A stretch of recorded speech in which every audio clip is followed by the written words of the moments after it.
नमस्कार, मेरा नाम वैभव है और आपने देखना शुरू कर दिया है वन इंडिया का खास डिबेट शो तर्कश। 50 से ज्यादा बार भारत और पाकिस्तान का युद्ध रुकवाने का ढिंढोरा पीटने के बाद अब अमेरिकी राष्ट्रपति डोनाल्ड ट्रंप ने अपने बड़बोलेपन के पिटारे से कुछ नए दावे निकाल लिए हैं। पिछले 72 घंटों में ट्रंप ने पीएम मोदी को लेकर दो बड़े हैरान करने वाले दावे किए हैं। पहले तो उन्होंने कहा कि पीएम मोदी उन्हें खुश करना चाहते हैं, इसीलिए रूस से तेल की खरीदारी थोड़ी कम कर दी। अगर वैसा नहीं करते तो हम भारत पर टैरिफ को और ज्यादा बढ़ा देते। इसके कुछ ही घंटे बाद ट्रंप एक और बयान देते हैं। ट्रंप कहते हैं कि पीएम मोदी मुझसे मिलना चाहते थे, मेरे पास आए। वो कहते हैं कि सर आपसे कुछ बात करनी है। इसके बाद अमेरिकी हेलीकॉप्टर के सौदे को लेकर कुछ बातचीत हुई। ट्रंप ने क्या कुछ कहा है, पहले आपको यही सुना देते हैं। अपाचे हेलीकॉप्टर भारत मेरे पास आया सर, मैं 5 साल से इंतजार कर रहा हूं। हम इसे बदल रहे हैं। भारत ने एस्टीड अपाचे का ऑर्डर दिया और पीएम मोदी मुझसे मिलने आए। सर क्या मैं आपसे मिलूं? हाँ, मेरे उनके साथ बहुत अच्छे संबंध हैं। वो मुझसे ज़्यादा खुश नहीं है क्योंकि आप जानते हैं वे अब बहुत ज़्यादा टैरिफ दे रहे हैं, क्योंकि वे ऐसा नहीं कर रहे थे। लेकिन वे कर रहे हैं। जैसा कि आप जानते हैं, रूस से उन्होंने इसे काफ़ी कम कर दिया है। वैसे हम टैरिफ से अमीर हो रहे हैं, आशा है सब ये समझते हैं। वे ये बताना नहीं चाहते। आपने सुना ट्रंप क्या कुछ कह रहे थे। ट्रंप का ये भाषण जो था वो मूल भाषण नहीं था, वो अंग्रेजी में बोलते हैं। हमने उसे एआई के जरिए हिंदी में तब्दील करवा के आपको सुनाया है कि उन्होंने क्या कुछ कहा है। अब ट्रंप के इस बयान के बाद कई सारे सवाल उठ रहे हैं। सिद्धार्थ जी हमारे साथ स्टूडियो में है, इस बातचीत में शामिल होंगे वो। सिद्धार्थ जी, जैसे कि ट्रंप ऐसा बार बार बयान क्यों दे रहे हैं, क्यों लगातार दे रहे हैं ऐसे बयान? और दूसरा, क्या वो भारत और अमेरिका के रिश्ते को बहुत हल्के में ले रहे हैं? देखिए, बहुत सारी बातें हैं जो ट्रंप के बारे में इस वक्त चल रही हैं। खास करके एक इम्पीचमेंट को लेकर भी उनके बारे में चल रहा है। अमेरिकन मीडिया में कहा जा रहा है कि अगर ट्रंप इसी ढर्रे पर आगे चलते हैं तो हो सकता है कि शायद 2026 या 27 में उन्हें वहाँ की संसद में महाभियोग का सामना करना पड़े। ये हो गई एक बात।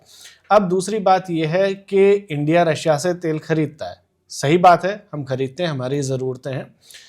इसमें समस्या इनको ये नहीं है कि हम रशिया से तेल खरीदते हैं जिस पैसे का इस्तेमाल रशिया यूक्रेन युद्ध में करता है। इनकी समस्या ये है कि भारत का उत्थान कैसे हो रहा है, भारत आगे कैसे बढ़ रहा है। अब ट्रंप के साथ एक और चीज़ है। इनको शुरू में लगा कि पहले हमें भारत के साथ संबंध सही रखने चाहिए, लेकिन अगर आप इसकी टाइमलाइन को समझेंगे, जैसे ही पाकिस्तान में ये खबर आई कि पाकिस्तान में भी ऑयल निकलने वाला है, समुद्र में खोज जारी थी, बहुत बड़ा तेल का भंडार मिला है, उसके बाद से ट्रंप के सुर थोड़े से बदल गए और उन्होंने लाइन और लेंथ चेंज करके पाकिस्तान के पाले में बैठ गए। अब इस पर आप देखेंगे कि जब से इन्होंने शपथ ली है 2025 जनवरी से 20 जनवरी 2025 से, तब से ये भारत के खिलाफ कुछ ना कुछ अंटशंट बोले जा रहे हैं, जिसको लेकर इन्हें लगातार पूर्व एनएसए जैक सुलिवन, पूर्व एनएसए जॉन बोल्टन, दोनों ने ही इन्हें चेताया है कि ये आप बहुत गलत कर रहे हैं। भारत एक उभरती हुई ताकत है और सबसे बड़ी बात कि हमारे उससे संबंध अच्छे रहे हैं। भविष्य में हमारे संबंध उससे और अच्छे हो सकते हैं, जबकि पास्ट में हमारे संबंध थोड़े से गड़बड़ रहे हैं। लेकिन भारत की इस वक्त हमें ज़रूरत है टू काउंटर चाइना। ट्रंप को ये बात समझ नहीं आ रही है। अब इसके परिणाम क्या होंगे ये वक्त बताएगा। फिलहाल हमारे साथ दो और गेस्ट जुड़ चुके हैं। हम अपने मेहमानों का परिचय करवा देते हैं। हमारे साथ दिनेश नैन जी जुड़ रहे हैं, रक्षा विशेषज्ञ हैं। सर आपका बहुत स्वागत है वन इंडिया पर। इसके साथ ही अरविंद सिंह तेजावत जी भी जुड़ रहे हैं, विदेश मामलों के विशेषज्ञ हैं सर। और इसके साथ ही यूके देवनाथ जी जुड़ रहे हैं। सर हमारे साथ कई बार और जुड़ चुके हैं तर्कश में, आपका फिर से स्वागत है सर। तो सबसे पहले हम देवनाथ सर आपके पास ही आएंगे। अभी सिद्धार्थ जी जैसा बता रहे थे, सवाल तो यही है कि ट्रंप बार बार ऐसा बोल ही क्यों रहे हैं? जहां तक डोनाल्ड ट्रंप की बात है, कुछ चीजें समझनी पड़ेगी। एक तो उनका बड़बोलापन जो है वो अनकंट्रोल्ड है। ना सिर्फ भारत पाकिस्तान के युद्ध के बारे में, ना सिर्फ भारत अमेरिका के रिलेशंस के बारे में, वो दुनिया में कहीं पर भी जब जाते हैं कुछ भी बोल सकते हैं। उनके अपने पार्टी यानी रिपब्लिकन पार्टी के दूसरे मेंबरान जो हैं, सेनेटर्स हैं, वो भी ट्रंप के इस बड़बोलेपन से परेशान हैं। कभी बोल देते हैं पनामा हमारा है, कभी बोल देते हैं ग्रीनलैंड हमारा है, कुछ भी बोल सकते हैं। दिक्कत ये आ रही है कि वो बिजनेसमैन थे, तो वो जिस माहौल में बड़े हुए हैं उसमें जमीन खरीदना, जमीन बेचना, होटल खरीदना, होटल बेचना, ये काम उनने किया है। राजनीतिक गहराई उनमें कम है। अब जब वो भारत के साथ बात करते हैं या मोदी जी के बारे में बात करते हैं, तो जाहिर बात है कि एक बिजनेसमैन की तरह बात करते हैं। वो सोचते हैं भारत एक प्रॉपर्टी है, और कोई भी रियल एस्टेट डीलर क्या करेगा, पहले जो प्रॉपर्टी खरीदनी है उसको, उसकी ये कीमत को थोड़ा कम करने, उसको कीमत को हल्का करने की कोशिश करता है। अब देखिए, वो कहते हैं मोदी हम मेरे मित्र हैं, मोदी मुझे खुश करने की कोशिश।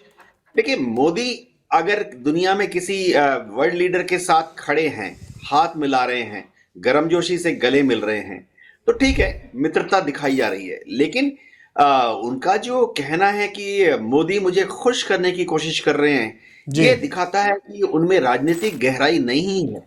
जो भी विदेश नीति का कोई कलाकार है या पॉलिटिकल साइंस का विद्यार्थी है, इसको सुनते ही वो एक सेकंड में ही अनुमान लगा सकता है कि डोनाल्ड ट्रंप शायद मानसिक रूप से कूटनीतिक तरीके से परिपक्व नहीं हुए हैं। जी। तेजावत सर, आपसे एक सवाल है कि इसमें क्या हमारा एक डिप्लोमेटिक लैग है, कहीं हम चूक गए हैं कि हम सिर्फ एक ही पार्टनर शुरू से लेकर चले हैं इन टर्म्स ऑफ बिजनेस, बड़े बड़े पार्टनर की मैं यहाँ पर बात कर रहा हूँ जहाँ पर आप अपना माल बेच सकते हैं। क्योंकि जब अमेरिका ने टैरिफ लगाया है 50% जब से, तब से उसकी दादागिरी काफ़ी बढ़ गई है, और ये बार बार देखने को मिलता है कि इस तरह से वह भारत को नीचा दिखाने की कोशिश करता है।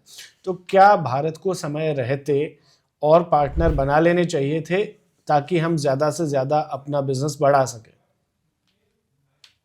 बात तो सही है सितार जी जो आपने कहा है, पर इसके पीछे हमें थोड़ा सा आत्मचिंतन भी करना होगा, क्योंकि हमने एक तो जो आर्थिक सुधार है वो 10 साल बाद में शुरू किया। आज दिन में भी मैं डिबेट में था, उसमें मैंने ये चर्चा की थी, देवनाथ साहब भी थे उस डिबेट में। जी। तो ये हमसे बड़ी गलती हुई है, चीन ने उसका पूरा फायदा उठाया और वो दुनिया भर में फैल गया है। भारत के इसके जो बारे में आर्थिक अगर आप सुधार, थोड़ा सा डिटेल में बता सकें ताकि हमारे दर्शकों को आसानी से समझ में आए कि हम कहाँ चूके हैं और आने वाले वक्त में हमें क्या करना है। बिल्कुल। दरअसल भारत क्योंकि एक डेमोक्रेटिक कंट्री है, तो यहाँ जब भारत में आर्थिक सुधार या वैश्वीकरण हो रहा था, तो जी। दक्षिण और वाम दोनों ही खेमे उसका विरोध कर रहे थे। और जब दोनों ही खेमे विरोध कर रहे थे, इसके कारण एक आम सहमति बनाने में समय लग गया। फिर भारत ये चिंतित भी था कि पता नहीं इसके परिणाम क्या होंगे, अच्छे होंगे या बुरे होंगे। उसका फायदा पूरा-पूरा चीन ने उठाया, उसने रिस्क लिया और आज वह पूरी दुनिया की अर्थव्यवस्था पे कब्जा कर रहा है। वहाँ पर भी जहाँ भारत का वर्चस्व था, जिसमें अफ्रीका का ज़िक्र किया जा सकता है। हमारा जो डायस्पोरा है पूरा अफ्रीका में फैला हुआ है और अपने खुद के बूते पे बहुत ही सक्सेसफुल बिज़नेसमैन है वहाँ पे। पर जी। चीन की सरकार के बूते पे अब नए-नए बिज़नेसमैन पैदा हो रहे हैं। लैटिन अमेरिका की भी यही हालत है। मैं ये चीज़ें इसलिए कह रहा हूँ कि आज पीएम मोदी साहब का अपमान नहीं हो रहा है, इसके सहारे वो पूरी दरअसल भारत की जनता का अपमान कर रहे हैं। जब वो सर कह रहे हैं, तो केवल मोदी साहब की एक छवि नहीं उभर रही है, उसके पीछे एक गिड़गिड़ाता इंडियन जो कि अमेरिका में अपने लिए एक सम्मान और पैसे की कोशिश करता है, वह इंडियन भी उभर रहा है।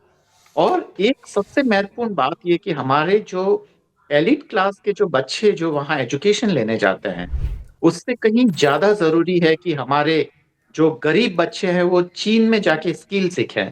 क्योंकि ये जो एलीट बच्चे हैं जो मेडिकल साइंस या इंजीनियरिंग या वो सब पढ़ाई करने के लिए अमेरिका जाते हैं, वो केवल अपना खुद का फ़ायदा देखते हैं, पर अगर चीन में सस्ती टेक्नोलॉजी, कम पैसों में और कम कीमत पे अधिक उत्पादन कैसे किया जा सकता है, अगर यह सीख के आते हैं, तो भारत न केवल दुनिया को चुनौती दे पाएगा, चीन के लिए भी एक खतरा बन पाएगा और अभी चीन इसके लिए तैयार है। वह चाहता है कि भारतीय बच्चे वहाँ जाएँ, पर हम लोग तैयार नहीं हैं, क्योंकि हमने जो विदेश नीति की जो शिक्षा ली है, वो दरअसल यूरो अमेरिकन माध्यम से ली है। हमारे सारे माध्यम विदेश नीति को पढ़ने के जो है वो अंग्रेजी में हैं। तो जी। उसका असर तो देखने को मिलेगा ही, क्योंकि हमने ना तो चीनी भाषा सीखी, ना रूसी भाषा उस तरीके से सीखी।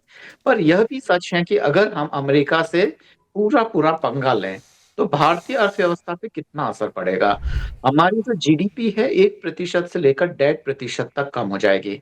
हम वो बर्दाश्त कर लेंगे। पर इंदिरा जी को याद कीजिए, जिसमें जी। उन्होंने नटवर सिंह जी को डाँटते हुए कहा था कि तू मेरा वो डिप्लोमेट है या कि वो अमेरिकन प्रेसिडेंट का डिप्लोमेट है। और उसके बाद में भारत ने न केवल रूस की मदद से, जिसमें यूक्रेनी साइंटिस्टों का काफ़ी बड़ा महत्वपूर्ण था। आज जब हम यूक्रेन को सपोर्ट करते हैं, तो यूं ही नहीं करते हैं। तो उन यूक्रेनी साइंटिस्टों की मदद से हमने यहाँ पे हरित क्रांति लाई, हमने वो सारे प्रतिमान खड़े किए।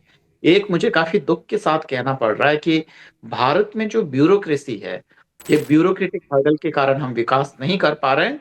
यूपीएससी के जरिए जो जिन ब्यूरोक्रेट्स को हम सेलेक्ट करते हैं, न तो उनको नीति बनाने का होता है, क्योंकि उनकी पढ़ाई खत्म हो जाती है एक बार सिलेक्शन के बाद में, बहुत कम ही जी। ब्यूरोक्रेट हैं जो नई नीतियों पे पढ़ाई करते हैं। अब जब भारत ने पढ़े लिखे लोगों पे विश्वास जताया है, चाहे वो सैम पित्रोदा हो राजीव जी के जमाने में, हरित क्रांति के जमाने में स्वामीनाथन साहब हो, अब्दुल कलाम साहब है जिन्होंने मिसाइल टेक्नोलॉजी दी, ये सारी वो चीजें हैं जब हमने, या मनमोहन सिंह जी साहब जो खुद एक एकेडमिशियन रहे हैं शुरुआती दौर में, तो यह सारी जो चीजें हैं उसके आधार पर हम ये कह सकते हैं कि हमें स्किल लोगों को लेने की जरूरत है। सामंतवाद का भारत में पूरी तरीके से अंत होना चाहिए, क्योंकि यहाँ पे उसके कारण हमारा देश काफी पीछे जा रहा है, और जो पूरी जो सामंती सोच है उसको एक तरफ रखना चाहिए। आज भी मैं मानता हूं कि भारत जो है वो सेमी फ्यूडल कंट्री, और इसीलिए अमेरिका जैसे कैपिटलिस्ट कंट्री हमें आंख दिखाने के लिए तैयार है। चलिए। यह केवल मोदी साहब का अपमान नहीं है, राष्ट्रीय अपमान बिल्कुल है। अरविंद सर, हमारे जी। साथ बातचीत में दिनेश नैन जी भी हैं। सर, आपका क्या सोचना है और हमारी ओर से क्या कदम ऐसे उठाए जा सकते हैं कि ट्रंप ऐसा बोलना बंद कर दें, खासकर सार्वजनिक मंचों से जो बोलते रहते हैं कि मोदी जी को लेकर और भारत को लेकर धमकी भरा अंदाज उनका बंद हो जाए? देखिए वैभव, जहां तक सवाल है ट्रंप का, मैं निजी तो उसके व्यक्तित्व पे नहीं जाऊंगा, लेकिन अगर वैश्विक तरीके पे देखा जाए, जियोपॉलिटिकली देखा जाए, तो बख्श किसी को भी नहीं रहा। उसके जी। दिमाग में सिर्फ एक चीज चल रही है, उसका नाम है mega, make America great again.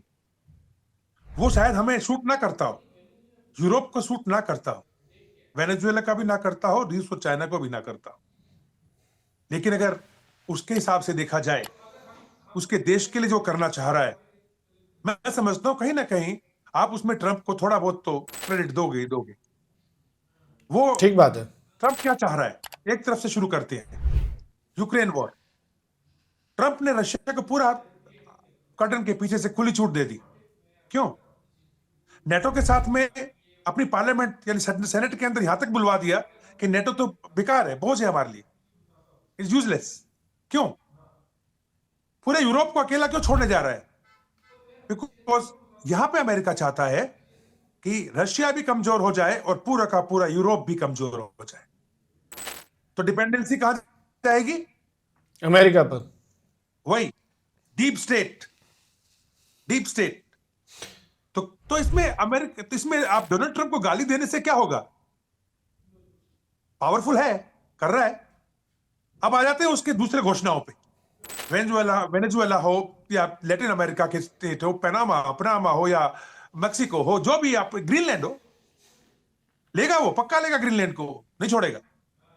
क्योंकि आर्कटिक ओशन के अंदर जो रूट खुलने जा रहे हैं, और आर्कटिक ओशन के अंदर जितना ज्यादा भंडार है, खनिज भंडार है, तेल है, वो पीछे नहीं रहने वाला अमेरिका। तो डोनाल्ड ट्रंप क्यों पीछे रहेगा? इस लिहाज से देखें तो अगर ट्रंप के दावे को सही मान लें तो उसमें तो वो कनाडा को भी ले सकते हैं। ले सकते हैं, 100% ले सकते हैं सर, लेकिन इतना आसान नहीं है ना कि उठाकर जेब में रख लिया। देखिए सिचुएशन कैसे बदलती है। वेनेजुएला के बारे में हमने 1 महीना पहले सोचा था क्या? सर, वेनेजुएला अलग चीज है, कनाडा अलग चीज है। मैं वैभव, सिद्धार्थ, मैं आपकी बात से सहमत हूं, बट जी। मैं क्या कहना चाह रहा हूं कि हिज आइडियोलॉजी, जब तक आप विचार नहीं रखोगे तो काम कैसे करोगे? वो तो सोच के चल रहा है ना। अब हम भारत पे आ जाते हैं। ये बात सच है कि भारत ने रशिया से तेल में कटौती की है पिछले दिनों। Let's be very honest about ourselves. हम ऑनेस्ट नहीं होंगे तो हम दुनिया से नहीं लड़ पाएंगे। हमने सोचा था शायद इस बात से, ये हमारा एक डिप्लोमेटिक मूव था कि इस बात से शायद ये जो डोनाल्ड ट्रंप नाम का व्यक्ति है, इसकी ईगो ठीक हो जाए, सॉल्व हो जाए थोड़ी सी, और ये मान जाए।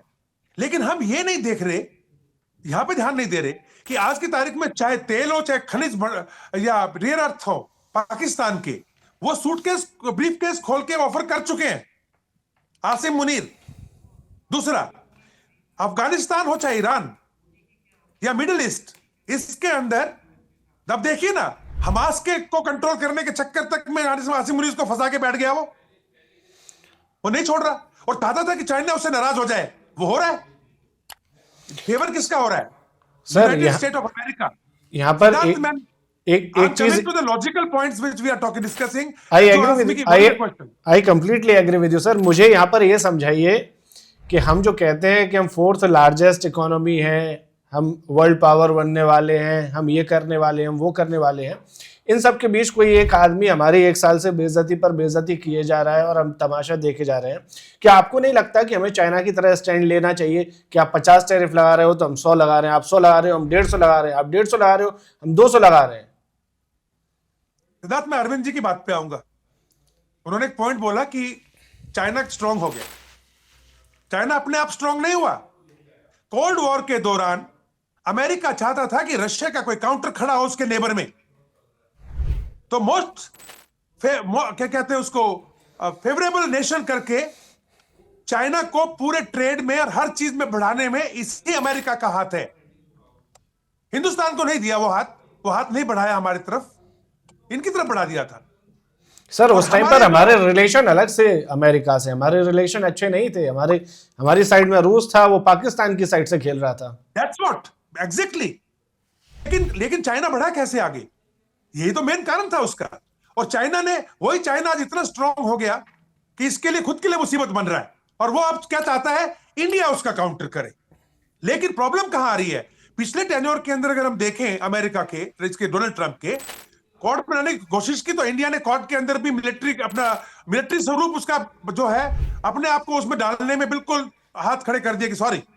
आज ब्रिक्स के अंदर भी जब हम बात कर रहे हैं, साउथ अफ्रीका, रशिया और चाइना एक नेवल एक्सरसाइज कर रहे हैं इकट्ठे होकर। कुछ और ब्रिक्स के देश हैं, बट इंडिया उसके अंदर गर्दन नहीं ला रहा। We are not a part of it. In fact BRICS में चाइना और रशिया हैं जिन्होंने वेनेजुएला वाले मामले पर खुलकर क्रिटिसाइज किया है। वेनेजुएला खुद ब्रिक्स में आना चाहता था। अभी तक इंडिया का अपना कोई स्टैंड मुझे क्लियर इसमें नहीं दिख रहा है। हम एक तरह से हाथ खड़े करके खड़े हुए हैं कि जो हुआ हमने देखा नहीं है। अब लास्ट मेरा पॉइंट ये है सिद्धार्थ, वेनेजुएला के ऊपर जो भी कुछ हुआ, $100 बिलियन चाइना के थे बर्बाद हो रहे हैं। जो रशिया का पूरा अभी का नहीं, क्यूबा से लेकर वेनेजुएला तक का अब तक का किस्सा नहीं है रशिया का, बहुत पुराना है। मिसाइल क्राइसिस की आप बात कर रहे हैं? जी। सब जीरो। पर आप मुझे बताएं, क्या एक भी आदमी इनमें से हिम्मत कर पाया कुछ ग्राउंड के ऊपर? सब बात उसकी नहीं है कि हिम्मत कर पाया, उन लोगों ने कम से कम खुलकर क्रिटिसाइज तो किया है। हम लोग इस स्टेट में अभी नहीं है कि हम क्रिटिसाइज कर पा रहे हैं ठीक ढंग से। करेंगे, रशिया इसलिए करेगा सिद्धार्थ, बिकॉज रशिया को अपनी पब्लिक को भी, बाकियों को भी फेस सेविंग करनी है। जहां तक चाइना का सवाल है, चाइना के भी सेम, शी जिनपिंग को भी अपनी पब्लिक को कुछ बोलना है, चाहे वो अपने वो भोपू अखबार के थ्रू बोले या खुद बोले या इस तरीके से बातचीत करे। सर वेनेजुएला मामले पर आप चाहते थे कि एक्शन हो, लेकिन एक्शन नहीं हो सकता, प्रैक्टिकली पॉसिबल नहीं है, क्योंकि वर्ल्ड की जो लार्जेस्ट नेवल फोर्स है वो अमेरिका के पास है। रशिया चाइना दोनों मिला लो तब भी उसको काउंटर नहीं कर सकते आप। जी सिद्धार्थ, मैं यही पे आ रहा था पॉइंट पे। अगर आप इस बात को सहमत हो कि आपकी पावर कहां है, मैं बताऊं हमारी पावर कहां है सिद्धार्थ। अभी वेनेजुएला के ऊपर एक S-300 से लेके एक सिस्टम, चाइना का भी और रशिया का भी, जीरो हो गया था जब F-35 ने उड़ान भरी। क्यों? एक ऐसी फ्रीक्वेंसी नहीं थी जो ब्लॉक नहीं की गई। और किसने ब्लॉक की? हम ही लोगों ने। हमारे ही आईटी के भाई बैठे हैं वहां पे, इंडियंस। बुला लो सबको वापस।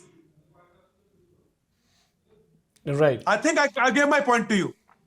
अरविंद सर, आपसे एक सवाल है, क्या इंडिया के पास इस वक्त कोई काउंटर है डोनाल्ड ट्रंप के लिए? क्योंकि जिस तरह से बार बार इतना खुलकर इंसल्ट हो रही है या वो नीचा दिखाने की कोशिश कर रहे हैं, जवाब में हमारी चुप्पी अब काफी नहीं लग रही है। देखिए, वो जब उन्होंने ये बात कही थी या ये जब बयान दिया था, तो दरअसल बचकाना था। सर बचकाने के नाम पर वो 10, 12, 15, 50 बार बयान दे चुके हैं, और कब तक बचकाना समझकर इन चीजों को टाला जाता रहेगा? बिल्कुल सिद्धार्थ जी, मुझे लगता नहीं कि भारत की तरफ से कोई प्रतिक्रिया आएगी। जो हमारे डिप्लोमेट्स है, विदेश मंत्रालय अभी इस समय चुप बैठना पसंद करेगा और रेत को जमने देने की कोशिश करेगा, और पानी जो गंदला हो चुका है उसे साफ करने की कोशिश करेगा। मुझे पता है हेनरी किसिंजर से तो बड़ा डिप्लोमेट कौन हो सकता है अमेरिकन पॉलिटिक्स में। और वो जब उदयपुर आए थे, हमारे फॉरेन सेक्रेटरी जो रिटायर्ड हो गए थे, उनसे मिलने, तो उनमें जो तहजीब, जो अदब था, और वो पूरी जो चीजें, वो बताती है कि वो वाकई एक ग्रेट डिप्लोमेट थे। जो डोनाल्ड ट्रंप साहब को इसलिए मैं बचकाना कह रहा हूँ कि उनमें वो मैच्योरिटी नहीं है। वो बीच में कूद पड़े, जब वो कह रहे थे कि भारत ने अभी टैरिफ कम किए हैं रूस में, तो वो कूद पड़े कि नहीं नहीं, वो तो हमसे डर रहे हैं, सर्वर कह रहे हैं। तो वो कहीं ना कहीं बचकानापनी है, और इसकी विपक्ष ने भी आलोचना की है। पर बात ये कि अपमान तो हुआ है, और जैसे कि आम भारतीय को बुरा लगेगा, मुझे भी यह बहुत बुरा लग रहा है। और इसका यही नतीजा है कि तुरंत प्रतिक्रिया देने की बनिस्बत, क्योंकि भारत तो उस स्थिति में है ही नहीं, जैसे कि अरविंद जी, अभी नैन साहब ने। सर यहाँ पर आपने हेनरी किसिंजर का जिक्र किया है कि वो बहुत सफल डिप्लोमेट थे। वो इतने सफल थे कि उन्हें वियतनाम के आगे घुटने टेकने पड़े थे, ये उन्हीं का कार्यकाल था। तो जब वियतनाम जैसा देश इतने बड़े डिप्लोमेट को झुका सकता है, तो हमारी तो आबादी, ताकत, पैसा वियतनाम की तुलना में कई गुना ज्यादा है। फिर हम क्यों इतना सरेंडर करके घूम रहे हैं? बात तो सही है, क्योंकि जब तक हम, अगर हमारी देखिए, विदेश नीति ऐसे हवा में तो चलती नहीं है। जी, अगर पैसा नहीं होगा तो विदेश नीति कैसे? चीन को काउंटर करना चाहते हैं, आपके पास स्टाफ ही नहीं है अपने विदेशी मिशन में, और आपके जो ब्यूरोक्रेट्स हैं या जो डिप्लोमेट इतने नाकाबिल हैं कि ऑपरेशन सिंदूर के बाद में आपको एक अलग से वो भेजना पड़ रहा है, डेलीगेशन भेजना पड़ रहा है। तो इतने जो मिशंस जो वहां बैठे हुए थे, तो वो कर क्या रहे थे? सारे आपके एम्बेसडर्स वगैरह, उन्होंने उन सरकारों से कोई संवाद कायम नहीं किया कि आपको यहाँ से पूरे के पूरे दल के दल भेजने पड़ रहे हैं हर एक देशों में, अलग अलग राजनीतिक दलों के। तो यह तो है ही, हमारी जो आंतरिक कमजोरी है उसको तो समझना पड़ेगा। जैसा कि मैंने अपने पहली वाली बातचीत में भी आपको ये बताया, तो उसको तो लंबे तौर पर हमारे यहाँ रिसर्च ठीक से नहीं हो रही है, क्योंकि फॉरेन पॉलिसी के लिए भी तो रिसर्च चाहिए ना, अमेरिका की पूरी। Sir to be really honest, हमारी विदेश नीति को लेकर ना पिछले एक साल से जो बबल बना हुआ था, वो मुझे फूटता हुआ दिख रहा है। हमारे नेबर हमसे खुश नहीं है, पड़ोसियों से हमारे झगड़े हो रखे हैं, हमारे पड़ोस में तख्ता पलट हो जाता है, हम मुंह देखते रह जाते हैं। हमारे पड़ोस में आतंकवादी बैठे रहते हैं, हम तब भी देखते रह जाते हैं। दो दो देश हमारे सीमाओं से लगे हुए हैं जहाँ पर तख्ता पलट हो चुका है पिछले एक साल में। और अगर आप उसको विदेश नीति मानते हैं कि इंडियन डायस्पोरा आकर झंडा लेकर और नारे लगाता है, तो I am sorry sir, I am not satisfied with the great Indian diplomatic steps जो भी लिए जा रहे हैं। देवनाथ सर के पास चलेंगे। मैं तो आप ही के साथ हूं, और मुझे हाँ कहना पड़ेगा। जी वैभव जी। जी, देवनाथ सर के पास चलेंगे। यही सवाल जो सिद्धार्थ जी ने पूछा है, हमारे विदेश मामलों की नीति जो है वो कैसे सफल या असफल हो रही है। देवनाथ सर, एक सवाल मेरा और भी है। मोदी जी बड़े वैश्विक नेताओं के साथ अपने निजी रिश्ते भी जाहिर करते हैं, गले मिलते हैं जाकर। ट्रंप के साथ भी कई बार तस्वीरें आ चुकी हैं सामने। तो जब ट्रंप का फोन आता है और मोदी जी बात करते हैं फोन पर, तो अभी जैसे ये ऑपरेशन सिंदूर के बाद कई बार फोन पर बातचीत हुई है, तो मोदी जी कहते नहीं है कि आप बार बार क्यों दावा कर रहे हैं कि आपने युद्ध रुकवा दिया? ऐसा तो कुछ है ही नहीं कि मोदी जी जो हैं वो भारत की राजनीतिक, आंतरिक राजनीतिक जो परिप्रेक्ष्य है उससे ज्यादा प्रभावित रहते हैं। किसी भी डेमोक्रेटिक कंट्री में, खासतौर से डेवलपिंग डेमोक्रेटिक कंट्री में एक मजबूरी होती है। मोदी जी जब भी कुछ कहते हैं तो उसका एक कंज्यूमर बेस जो है वो भारत के वोटर्स हैं।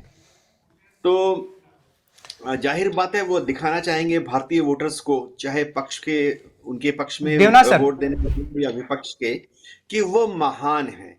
ये जो धारणा है ये सभी डेमोक्रेटिक देश में करना पड़ता है। बेसिकली आप जो कह रहे हैं ये सिर्फ माहौल बनाने के लिए किया जाता है, और अभी तक वो फोटो डालते हैं, डियर फ्रेंड्स बोलते हैं, इन सब का कोई औचित्य नहीं रह जाता है जब रिजल्ट इस तरह के सामने आते हैं। बिल्कुल सिद्धार्थ जी। और देवनाथ सर, जैसे कि छवि बनी हुई है पीएम मोदी की, आपने खुद ही कहा कि दोनों नेता खुद को महान बनाने पर लगे हुए हैं, तो ऐसा लगता है आम भारतीयों की उम्मीद तो ऐसी ही होती है कि मोदी जी फोन उठाएंगे, व्हाइट हाउस में लाएंगे, बोलेंगे ट्रंप जी आप ये क्या बोल रहे हैं, ये तो गलत बात है, ऐसी तो कोई बात हुई नहीं, आपने तो भारत पाकिस्तान की युद्ध रुकवाया नहीं, वो तो हमारी आपसी बातचीत है, उसमें किसी तीसरे की भूमिका हो ही नहीं सकती। और आप जो अभी तेल को लेकर बोल रहे हैं, आप जो मुझे लेकर दावे करें, वो सारे दावे गलत हैं।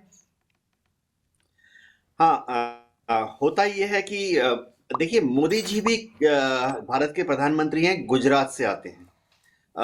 वह भी ऐसे राज्य से आते हैं जहाँ के लोग बहुत अच्छे व्यापारी होते हैं। हिस्टोरिकली गुजरात, राजस्थान, यहाँ पर सबने सीखा है कि भैंसे को सींग से नहीं पकड़ना। अंग्रेजी कहावत है, don't catch the bull bye horn.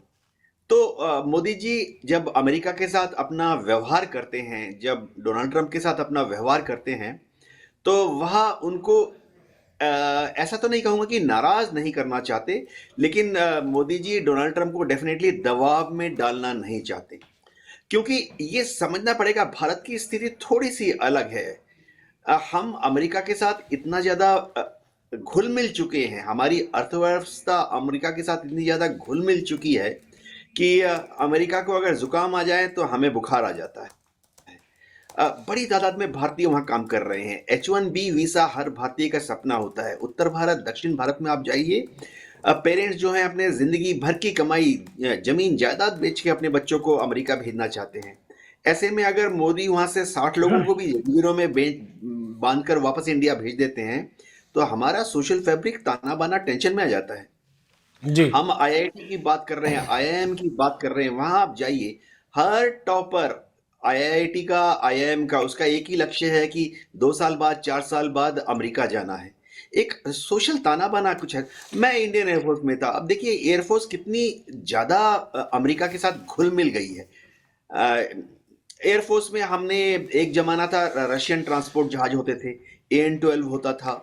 Sir हमारे इस पर टेक्निकल एस्पेक्ट पर नहीं जाएंगे, मैं नैन सर के पास जाना चाहूंगा। नैन सर, ये बताइए कि इससे पहले किसी प्रधानमंत्री, किसी राष्ट्रपति की इतनी ज़्यादा इंसल्ट हुई है, इस तरह से ओपनली इतने दावे किए गए हों लेकर कि वो मुझे सर बोल रहे थे, या वो तो मुझसे दोस्ती करना चाहते हैं, या वो मेरे दोस्त बोल के जिस तरह से मुझे खुश करना मार देते हैं, मुझे खुश करना चाहते हैं। मुझे इस तरह का कोई पुराना इस टाइप का रिलेशन नहीं दिख रहा है इंडिया का किसी भी और देश के साथ में। इस पर आपका क्या टेक रहेगा कि कितने ऐसे प्रधानमंत्री हुए जिनकी इस तरह से इंसल्ट हो रही थी और तब हम चुप थे? सिद्धार्थ, इंसल्ट प्रधानमंत्री की नहीं होती है, देश की होती है जी। हम जियोपॉलिटिकली देशों के रिलेशंस की ठीक बात है, पूरी तरह से एग्री करता हूं सर। तो जहां तक सवाल है जियोपॉलिटिकली, अगर हम देखें इस चीज को, तो संबंध जो है इंटरेस्ट पे बेस्ड होते हैं। मेरे व्यवहार पे या मेरे विचारों पे सिर्फ वो बेस नहीं करेंगे। अगर मेरे को आज कुछ फायदा हो रहा है अमेरिका से, तो मैं अमेरिका के नजदीक जाना चाहूंगा, और अगर अमेरिका को मुझसे फायदा है तो वो मेरे नजदीक जाना चाहेगा। आज शायद अमेरिका को पाकिस्तान के ज्यादा नजदीक जाने की लगी हुई है, बिकॉज जियोपॉलिटिकली वो चाइना से उसको अलग अलूफ करना चाहता है। वो नहीं चाहता कि चाइना उसके साथ में रहे। लेकिन नैन सर, अभी तक तो ये लग रहा था कि पाकिस्तान में उसकी रुचि इसलिए है क्योंकि उसको अफगानिस्तान में तालिबान से लड़ना है और पाकिस्तान की मदद चाहिए होगी। अब कौन सा पाकिस्तान में हित देख रहा है अमेरिका? तालिबान से लड़ना नहीं है उसको, तालिबान से उसको रेयर अर्थ मिनरल्स चाहिए। नहीं, पहले अगर जो बात चलती थी उसको लेकर मैं बोल रहा था। देखिए, पहले का सिनेरियो ये था कि अमेरिका अपने आप को फंसा महसूस कर रहा था अफगानिस्तान के अंदर। जब दोहा की वार्ता हुई, अगर आपको याद हो, तो ये कहने को तो ये बोलते हैं कि ये बड़ा एक दूसरे पे ब्लेम डालते हैं पॉलिटिकली, चाहे वो डोनाल्ड ट्रंप हो या दूसरी रिपब्लिकन्स या डेमोक्रेट्स एक दूसरे के ऊपर। बट देखा जाए तो अमेरिका वहां से निकलना ही चाहता था, बिकॉज इट वाज फाइंडिंग कि वो अपना वेस्टेज ऑफ मनी और वेस्टेज ऑफ एनर्जी वो वहां पे कर रहा है, और इस टाइप से करने से वहां पे सिचुएशन सुधर नहीं रही थी उसके लिए। वो वहां से निकलना चाह रहा था। फॉर $23 ट्रिलियन का जो है एक तरीके से उस टाइम पे, और अभी भी तो बढ़ चुका है शायद, इन लोगों का डेट हो चुका था। अब अमेरिका ने क्या डिसाइड किया कि हम इतना पैसा खर्च कर रहे हैं, चाहे वो हम नेटो के नाम पे कर रहे हो, चाहे हम अफगानिस्तान के अंदर या फिर पाकिस्तान के अंदर टेररिस्ट के खिलाफ कर रहे हो, या फिर सेंट्रल एशिया पे कंट्रोल करने के लिए या चाइना पे कंट्रोल करने के लिए कर रहे हो, तो वो उसको तोड़ रहे हैं अभी कि कितना वो वर्थ है। उसके जो पैसा वो खर्च करने जा रहा है, उसके एवज में उसको वहां से कुछ हासिल हो रहा है कि नहीं। जैसे कि मैंने आपको बोला, it is the interest which matters. तो अब की तारीख में डोनाल्ड ट्रंप की कोई भी आप बात देख लीजिएगा, जिस भी देश के बारे में या जगह के बारे में वो बात कर रहे हैं, सिद्धार्थ या वैभव, मैं आपको ये बताना चाहूंगा कि उसका इंटरेस्ट होता है या तो तेल पे इंटरेस्ट होता है, या गैस पे इंटरेस्ट होता है, या फिर वहां पर रियर मिनरल्स जो है या रियर अर्थ मिनरल्स जो है उनके ऊपर होता है, और या फिर स्ट्रेटेजिकली जो नए रूट्स खुलने जा रहे हैं उनके ऊपर होता है, which is basically in interest for America. Sir यहाँ मैं आपको रोकना चाहूंगा। जैसा कि आपने कहा है कि पाकिस्तान में उनका इंटरेस्ट है, ठीक बात है, मान लेते हैं, लेकिन ये कैसा है कि पाकिस्तान चाइना को भी संभाल रहा है, चाइना अमेरिका को भी संभाल रहा है, और हम इन दोनों को खो दे रहे हैं। देखिए, हमारे कुछ ना प्रिंसिपल्स हैं, जिसमें से अभी एक ये लेके हम चल रहे हैं कि जियोपॉलिटिकली हम एक स्ट्रेटेजिक और ऑटोनॉमी की बात करते हैं कि स्ट्रेटेजिकली हम अपने चुनेंगे, भारत वो करेगा जो भारत के लिए उसको अच्छा सर लगे। हमारी समस्या हमेशा से यही रही कि हम किसी ग्रुप का ठीक से हिस्सा नहीं बने, चाहे वो नेटो की साइड हो, चाहे यूएसएसआर की साइड हो। ये बात फैक्ट है सर, हम किसी लॉबी, किसी ग्रुप का हिस्सा नहीं रहे कभी, और उसी का शायद हमें वक्त वक्त पर खामियाजा उठाना पड़ा है। कभी एक पॉइंट अगर आप परमिट करें तो सिद्धार्थ जी जी जी, देखिए, we have to be honest to ourselves. Sir मतलब क्या ऑनेस्टी, इंटरनेशनल पॉलिटिक्स में क्या ऑनेस्टी? यहाँ ना तो परमानेंट दोस्त होते हैं, ना परमानेंट दुश्मन होते हैं। I'm talking about India. I'm talking larger context. मैं लार्जर कॉन्टेक्स्ट की बात कर रहा हूं कि जो हमारी पॉलिसीज हैं, जो हम बता रहे हैं दुनिया को, या जो हम अपने जनता को भी बता रहे हैं, we have to be very honest with that. जब तक हम खुद के साथ ऑनेस्ट होकर के नहीं करेंगे, हम सही एक्शन नहीं कर पाएंगे, ना ही हम सही एक्शन कर रहे हैं। तो this action has to be taken care of now. अगर आप रियलाइज करते हैं कि हर जगह आपकी थूथू हो रही है इंटरनेशनली, हमारे कंट्री की, मैं इंडिविजुअल पे फिर नहीं जाऊंगा, बिकॉज आज for me whether it is BJP और Congress does not make a difference as a defence personal. For me government जो बैठी है वो इन सीट के ऊपर, वो हमारे लिए मैटर करती है, कोई किसी की भी क्यों ना हो। तो भारत की सरकार है, उसको ये बात को लेके चलना पड़ेगा, सोचना पड़ेगा अब कि अब बहुत हो गया।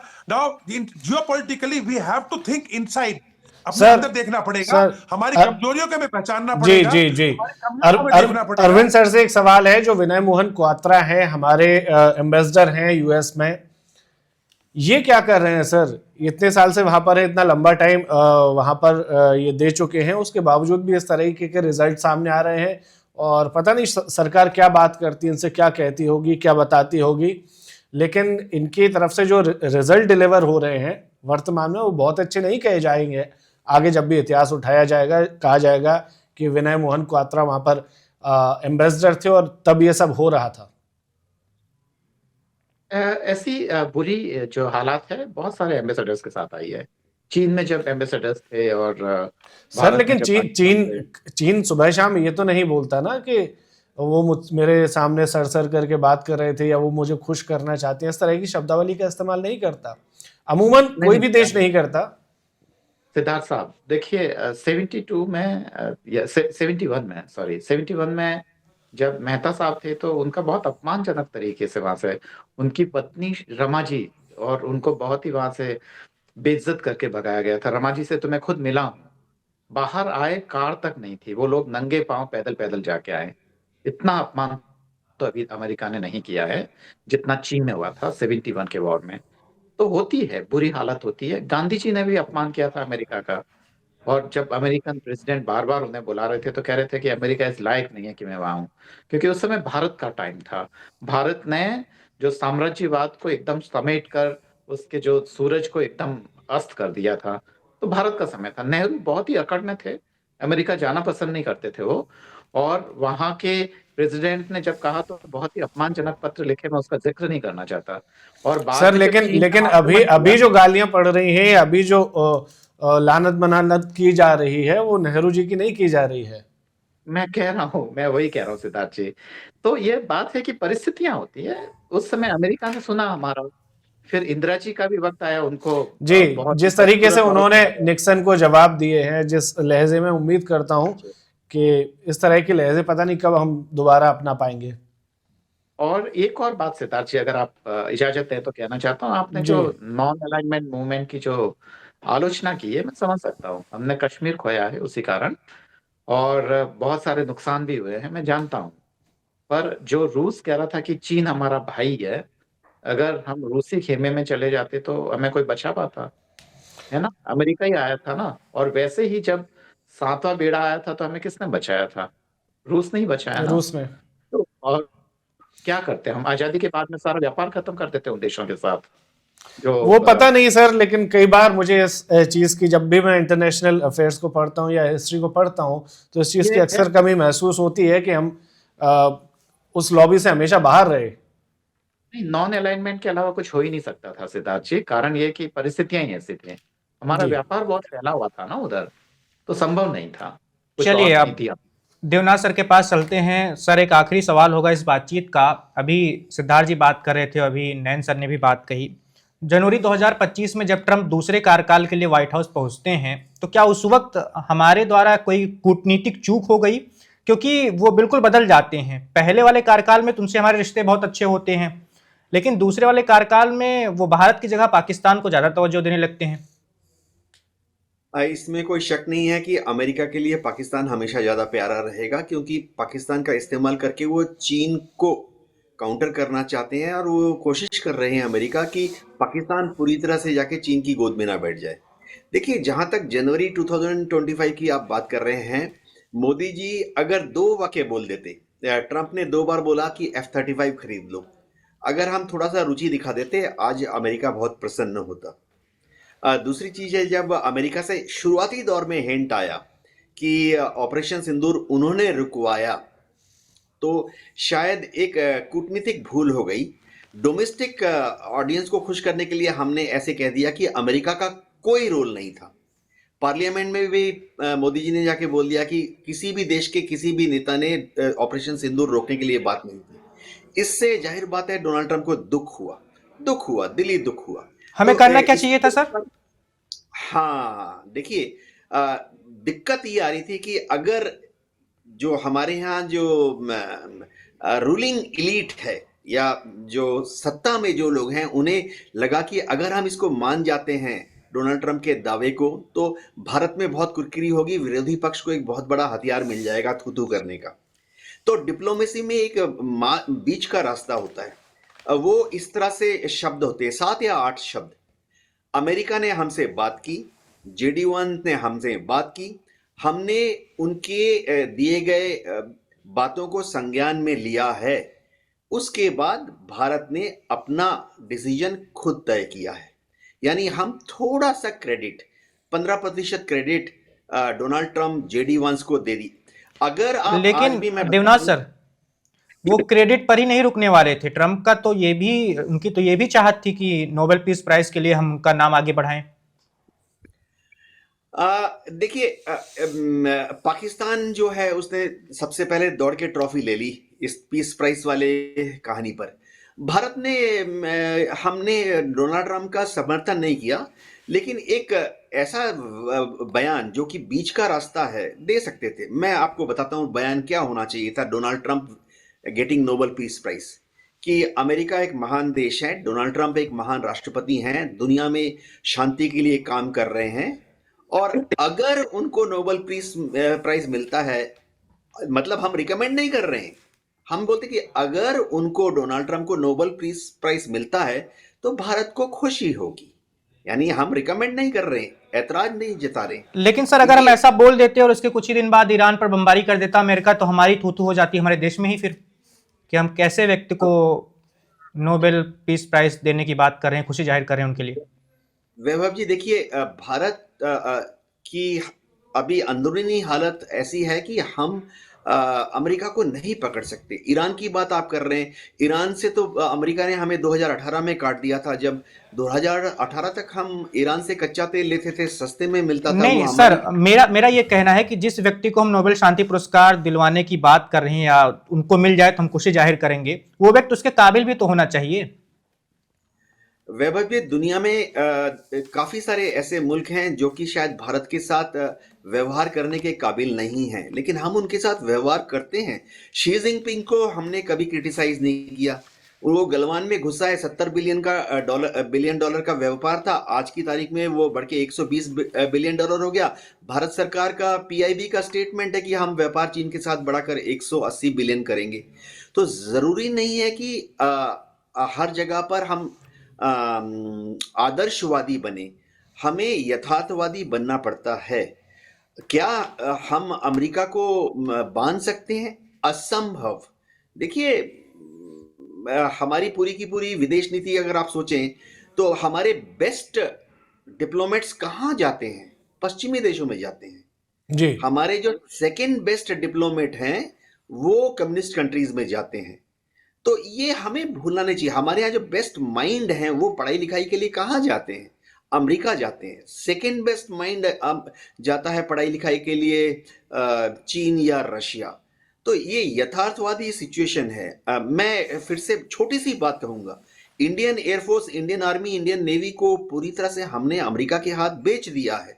अभी अपेची हेलीकॉप्टर की बात हो रही थी, अभी हम तेजस बना रहे हैं, बाद में तेजस 2 बनाएंगे, एएमसी, सब में अमेरिकन इंजन लग रहे हैं। एक बार जी हम तेजस 1 तेजस 2 उड़ाएंगे तो 50 साल तक उड़ेंगे अमेरिका के इंजन के साथ। हम किसी भी तरीके से अमेरिका को नाराज नहीं कर सकते, हमें अमेरिका को खुश रखना पड़ेगा। जी तो सब कुछ सहते जाएंगे मतलब फिर हम। वैभव जी, अगर आप इजाजत दें तो मैं देवनाथ जी साहब की जी बात को कंटिन्यू जी जी करके बिल्कुल बिल्कुल बातें करनी चाहता हूँ।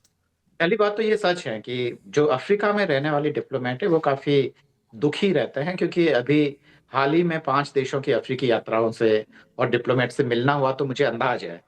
तो वहां पे जो सबसे जो परेशान लोग हैं वो हैं, और इसीलिए वो कुछ कर नहीं पाते हैं।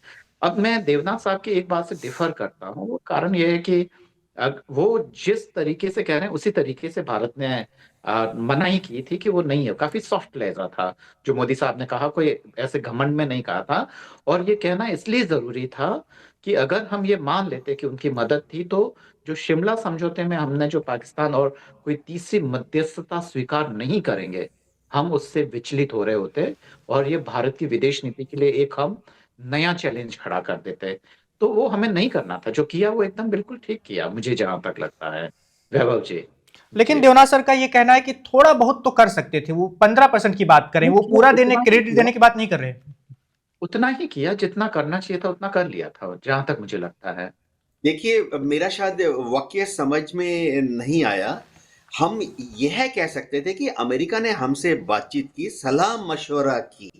जाहिर तो बात है, कहा, यह उनका हक है। दुनिया के कोई भी बांग्ला, अगर ऑपरेशन सिंदूर चल रहा है तो मालदीव्स के मोइजी भी हमसे सलाह मशवरा कर सकते हैं, बातचीत कर सकते हैं।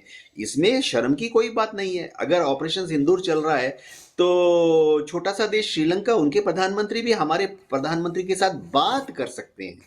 हम ये नहीं बोलेंगे कि हम उनके दबाव में आके, उनके इन्फ्लुएंस में आके रोका। हम सिर्फ इतना बोल सकते थे, अभी भी बोल सकते यही हैं कि कहा अमेरिका जयशंकर से साहब ने, यही कहा था डिस्कशन जो हुआ, उन्होंने बयान दिया था। अमेरिका से जब डिस्कशन हुआ तो अमेरिका ने अपना पॉइंट ऑफ व्यू रखा। भारत सरकार ने अमेरिका की बात को कॉग्निसेंस लिया, माना नहीं। देखिए, क्या होता है किसी भी सलाह मशवरा में, अगर आप सलाह और मशवरा कर रहे हैं तो इसका मतलब नहीं कि डिसीजन वहां से प्रेरित हुआ है। यही डिप्लोमेटीज कहा था जयशंकर साहब ने, यही कहा था, और कहा था कि हमने दूसरे देशों के राष्ट्राध्यक्षों से भी बात की थी और अमेरिका से भी हमारी बात हुई है, जैसे सामान्य बातचीत होती है। हमने सबकी चलिए, सलाह ली थी, तो जहाँ मुझे लगता है कहा था। जी एक आखिरी देवनाथ सवाल साहब। आप तीनों से होगा। देवनाथ सर, आपसे ही शुरू करूंगा मैं इस आखिरी सवाल का जवाब लेना। अब आगे क्या होगा? ट्रंप का 3 साल का कार्यकाल अभी बचा हुआ है, क्या वो 2029 से पहले रुकेंगे, 30 से पहले, या फिर अभी भी वो चलते रहेगा उनका दावा? ट्रंप फिलहाल भारत को दुश्मन नहीं समझ रहे हैं, ना ही उन्होंने ऐसा कुछ बयान दिया है। भारत विरोधी बयान अभी तक उन्होंने दिया नहीं है।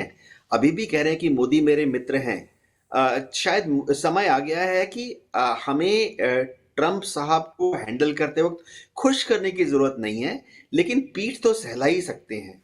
जी जी नैन सर, आपकी प्रतिक्रिया इस पर? देखिए, इतना बड़ा डिप्लोमेट तो मैं नहीं हूँ। I won't be able to give that comment on diplomacy, but what I would like to say is कि इंटरनेशनल रिलेशंस जो हैं वो इंडिविजुअल पर्सनैलिटीज के ऊपर डिपेंड नहीं होने चाहिए, वो कंट्री के इंटरेस्ट पे डिपेंड होने चाहिए।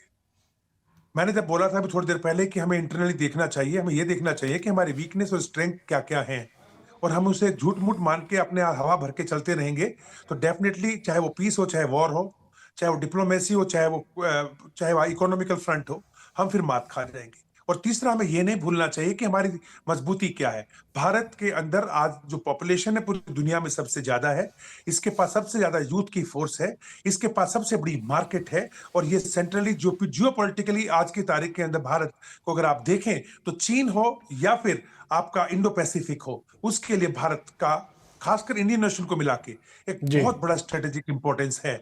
तो अगर हम उसको ध्यान में रखते हुए हम जो अपनी अपनी इंटरनल जो हमारी प्रॉब्लम्स हैं, चाहे हम अपने आप को फोर्थ इकोनॉमी बोल रहे हैं लेकिन ग्राउंड पे फील नहीं हो रही, चाहे हम अपने आप को इतनी बड़ी सेना बोल रहे हैं कि ग्राउंड के ऊपर हमें उसमें अग्निवीर जैसी पॉलिसी लेके हम आ जाते हैं और फिर बाद में बोलते हैं ये क्या हो गया। तो इन सब चीजों के ऊपर अभी बहुत टाइम है कि we must think over it seriously, because ये गेम नहीं है, दिस इज जियोपॉलिटिक्स। जी अरविंद सर। बिल्कुल, मैं जो डोनाल्ड ट्रंप साहब के बयान पे अगर प्रतिक्रिया को समराइज करूं तो यही होगा कि अगर भारत अमेरिका के साथ जाता है तो एक ध्रुवीय विश्व बनेगा।